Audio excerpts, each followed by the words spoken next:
and welcome to a somatic movement practice with YogaRos. This is part 3 of Arch and Flatten, and in this exploration today I want you to remember that when you're moving somatically, it is about connecting breath and movement, so being very mindful, only moving within your comfortable range, remaining pain-free, and feeling the moves from the inside out. So there is no exact right or wrong, but obviously in the demonstrations, I'm trying to be as clear as possible to help guide you to how you might work with these positions. So this is all about how, when you understand alternating between extension and flexion in your spine, that patterns with the anterior and posterior tilt of your pelvis. So let's first of all come onto all fours, align your knees comfortably below your hips and roughly aligning the wrists below the shoulders, shoulder wide arms. And maybe just shake out your head and neck and feel comfortable with that.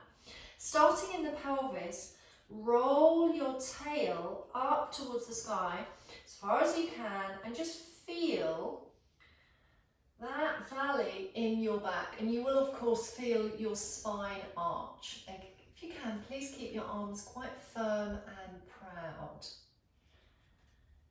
Maybe you want to breathe there and understand how that feels for you today.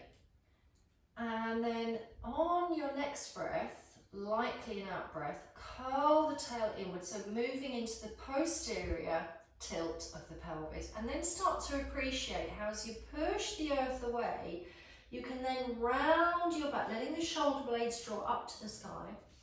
Maybe even let your neck come into flexion and draw up, if you wish, through the muscles of those deep abdominals.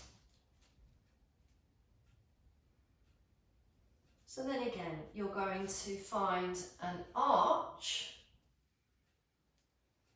in your spine where your back muscles contract, followed by a flattening out and then a full flexion into a rounded spine.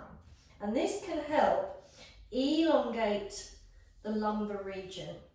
Now, if you don't like standing on the hands, you can just bring your elbows down, so bringing the elbows just below the shoulders, and you can find the same mobilization in that pelvis. And what I'm doing here is I'm just keeping the head, neck and shoulders quite soft and steady and allowing more of that movement to be felt in the pelvis. And also, can you observe and notice how as you anterior tilt, so you tip that pelvis forward, your sit bones move apart, and then as you exhale and curl your tail inwards, your sit bones hug together.